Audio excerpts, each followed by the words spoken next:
ओम शांति। आज हम 11 नवंबर 2000 की अव्यक्तवाणी सुनते हैं। आज की वाणी का सार है, संपूर्णता की समीपता द्वारा प्रत्यक्षता के श्रेष्ठ समय को समीप लाओ। आज बाप दादा अपने होलीएस्ट, हाईएस्ट, लकीएस्ट, स्वीटेस्ट बच्चों को देख रहे हैं। सारे विश्व में समय प्रति समय होलीएस्ट आत्माएं आती रहती है। आप भी होलीएस्ट हो, लेकिन आप श्रेष्ठ आत्माएं प्रकृति जीत बन प्रकृति को भी सतो प्रधान बना देती हो। आपके पवित्रता की पावर प्रकृति को भी सतो प्रधान पवित्र बना देती है। इसलिए आप सभी आत्माएं प्रकृति का यह शरीर भी पवित्र प्राप्त करती हो। आपके पवित्रता की शक्ति विश्व के जड़ चैतन्य सर्व को पवित्र बना देती है। इसलिए आपको शरीर भी पवित्र प्राप्त होता है। आत्मा भी पवित्र, शरीर भी पवित्र और प्रकृति के साधन भी सतो प्रधान पावन होते हैं। इसीलिए विश्व में होलीएस्ट आत्माएं हो, होलीएस्ट हो। अपने को समझते हो कि हम विश्व की होलीएस्ट आत्माएं हैं। हाईएस्ट भी हो। क्यों हाईएस्ट हो? क्योंकि ऊंचे से ऊंचे भगवान को पहचान लिया। ऊंचे से ऊंचे बाप द्वारा ऊंचे से ऊंची आत्माएं बन गए। साधारण स्मृति, वृत्ति, दृष्टि, कृति सब बदलकर श्रेष्ठ स्मृति स्वरूप, श्रेष्ठ वृत्ति, श्रेष्ठ दृष्टि बन गई। किसी को भी मिलते हो तो किस वृत्ति से मिलते हो? ब्रदरहुड वृत्ति से, आत्मिक दृष्टि से, कल्याण की भावना से, प्रभु परिवार के भाव से। तो हाईएस्ट हो गए ना, बदल गए ना। और लकीएस्ट कितने हो? कोई ज्योतिषी ने आपके भाग्य की लकीर नहीं खींची है, स्वयं भाग्य विधाता ने आपके भाग्य की लकीर खींची। और गारंटी कितनी बड़ी दी है। 21 जन्मों के तकदीर की लकीर के अविनाशी की गारंटी ली है। एक जन्म की नहीं, 21 जन्म। कभी दुख और अशांति की अनुभूति नहीं होगी। सदा सुखी होंगे। 3 बातें जीवन में चाहिए, हेल्थ, वेल्थ और हैप्पी। यह तीनों ही आप सबको बाप द्वारा वर्षे में प्राप्त हो गया। गारंटी है ना 21 जन्मों की। सभी ने गारंटी ली है। पीछे वालों को गारंटी मिली है। सभी हाथ उठा रहे हैं, बहुत अच्छा। बच्चा बनना अर्थात बाप द्वारा वर्षा मिलना। बच्चा नहीं बन रहे हो, बन रहे हो क्या? बच्चे बन रहे हो या बन गए हो? बच्चा बनना नहीं होता, पैदा हुआ और बना। पैदा होते ही बाप के वर्षे के अधिकारी बन गए।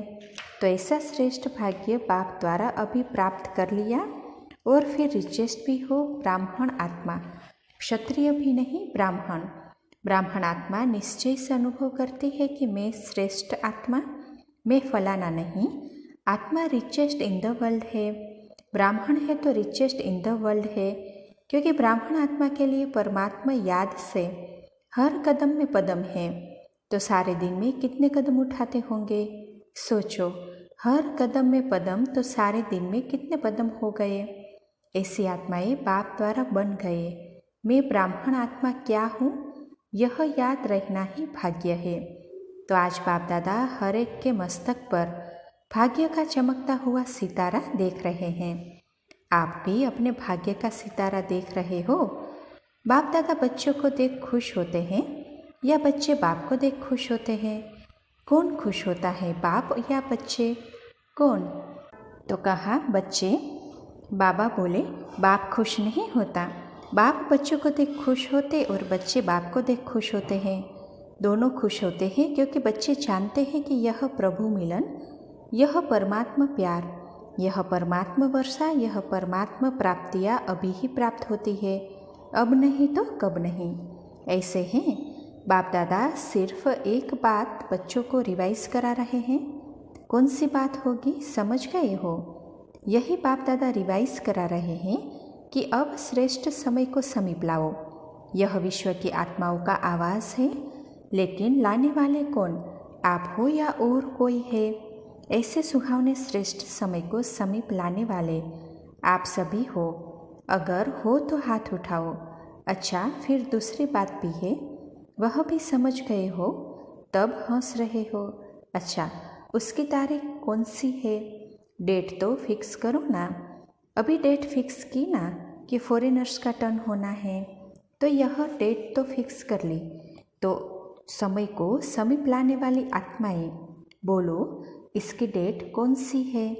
वह नजर आती है, पहले आपकी नज़रों में आए तब विश्व पर आवे। बाप दादा जब अमृत वेले विश्व में चक्कर लगाते हैं तो देख देख सुन सुन रहम आता है। मौज में भी है लेकिन मौज के साथ मुंझे हुए भी है।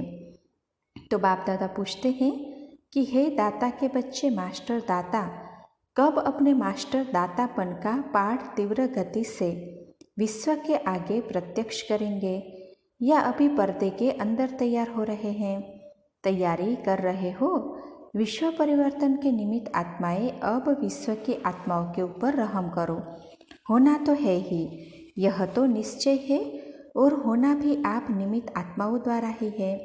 सिर्फ देरी किस बात की है? बाप दादा यह एक सेरेमनी देखने चाहते हैं कि हर एक ब्राह्मण बच्चे के दिल में संपन्नता और संपूर्णता का झंडा लहराया हुआ दिखाई दे। जब हर ब्राह्मण के अंदर संपूर्णता का झंडा लहराएगा, तब ही विश्व में बाप की प्रत्यक्षता का झंडा लहराएगा। तो यह फ्लैग सेरेमनी बाप दादा देखने चाहते हैं। जैसे शिवरात्रि पर शिव अवतरण का झंडा लहराते हो, ऐसे अभी शिव शक्ति पांडव अवतरण का नारा लगे। एक गीत बजाते हो ना, शिव शक्तियाँ आ गई। अभी विश्व यह गीत गाए कि शिव के साथ शक्तियाँ पांडव प्रत्यक्ष हो गए। पर्दे में कहाँ तक रहेंगे? पर्दे में रहना अच्छा लगता है? थोड़ा थोड़ा अच्छा लगता है। अच्छा नहीं लगता तो हटाने वाले कौन? बाबा हटाएगा, कौन हटाएंगे? ड्रामा हटाएगा या आप हटाएंगे? जब आप हटाएंगे तो देरी क्यों? तो ऐसे समझे ना कि पर्दे में रहना अच्छा लगता है। बस बाप दादा की अभी सिर्फ एक ही यह श्रेष्ठ आशा है, सब गीत गाए वाह, आ गए आ गए आ गए। हो सकता है? देखो दादियाँ सभी कहती है हो सकता है, फिर क्यों नहीं होता? कारण क्या? जब सभी ऐसे ऐसे कर रहे हैं, फिर कारण क्या? तो कहा सभी संपन्न नहीं बने हैं। तो बाबा ने कहा क्यों नहीं बने हैं, डेट बताओ ना। तो कहा डेट तो बाबा आप बताएंगे। तो बाबा बोले बाप दादा का महामंत्र याद है? बाप दादा क्या कहते हैं?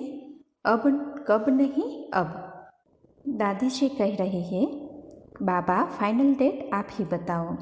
बाबा बोले अच्छा, बाप दादा जो डेट बताएगा उसमें अपने को मोल्ड करके निभाएंगे, पांडव निभाएंगे पक्का? अगर नीचे ऊपर किया तो क्या करना पड़ेगा? तो कहा आप डेट देंगे तो कोई नीचे ऊपर नहीं करेगा। तो बाबा बोले मुबारक हो। अच्छा अभी डेट बताते हैं, देखना।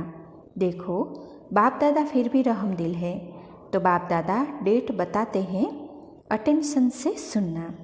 बाप दादा सब बच्चों से यह श्रेष्ठ भावना रखते हैं, आशा रखते हैं कम से कम 6 मास में। 6 मास कब तक पूरा होगा? तो कहा मई में। तो बाबा बोले मई में ख़त्म। बाप दादा फिर भी मार्जिन देते हैं कि कम से कम इन 6 मास में जो बाप दादा ने पहले भी सुनाया और अगले सीज़न में भी काम दिया था कि अपने को जीवन मुक्ति स्थिति के अनुभव में लाओ। सतयुग के सृष्टि की जीवन मुक्ति नहीं, संगम युग की जीवन मुक्त स्टेज। कोई भी विघ्न, परिस्थितियाँ, साधन व मैं और मेरापन, मैं बॉडी कॉन्शियस का और मेरा बॉडी कॉन्शियस की सेवा का, इन सब के प्रभाव से मुक्त रहना। ऐसे नहीं कहना कि मैं तो मुक्त कर रहने चाहता था लेकिन यह विघ्न आ गया ना, यह बात ही बहुत बड़ी हो गई ना। छोटी बात तो चली जाती है, यह बहुत बड़ी बात थी। यह बहुत बड़ा पेपर था, बड़ा विघ्न था, बड़ी परिस्थिति थी। कितनी भी बड़ी से बड़ी परिस्थिति, विघ्न, साधनों की आकर्षण सामना करेंगे, यह पहले ही बता देते हैं। लेकिन कम से कम 6 मास में 75% मुक्त हो सकते हो। बाप दादा 100% नहीं कह रहे हैं, 75% पौने तक तो आएंगे, तब पूरे पर पहुँचेंगे ना।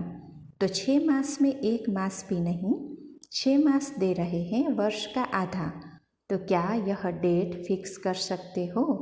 देखो दादिया ने कहा फिक्स करो, दादियों का हुक्म तो मानना है ना। रिजल्ट देखकर तो बाप दादा स्वतः ही आकर्षण में आएंगे, कहने की भी ज़रूरत नहीं पड़ेगी। तो 6 मास और 75% सो नहीं कह रहे हैं, उसके लिए फिर आगे टाइम देंगे। तो इसमें एवर रेडी हो? एवर रेडी नहीं, 6 मास में रेडी। पसंद है या थोड़ी हिम्मत कम है? पता नहीं होगा क्या होगा। शेर भी आएगा, बिल्ली भी आएगी, सब आएंगे। विघ्न भी आएंगे, परिस्थितियाँ भी आएंगी, साधन भी बढ़ेंगे, लेकिन साधन के प्रभाव से मुक्त रहना। पसंद है तो हाथ उठाओ, टीवी घुमाओ, अच्छी तरह से हाथ उठाओ, नीचे नहीं करना। अच्छी सीन लग रही है। अच्छा, इन एडवांस मुबारक हो। यह नहीं कहना हमको तो बहुत मरना पड़ेगा। मरो या जियो, लेकिन बनना है। यह मरना मीठा मरना है, इसमें मरने में दुख नहीं होता। यह मरना अनेकों के कल्याण के निमित्त मरना है, इसलिए इस मरने में मजा है। दुख नहीं है, सुख है। कोई बहाना नहीं करना। यह हो गया ना, इसीलिए हो गया। बहानेबाजी नहीं चलेगी। बहानेबाजी करेंगे क्या? नहीं करेंगे ना। उड़ती कला की बाजी करना और कोई बाजी नहीं।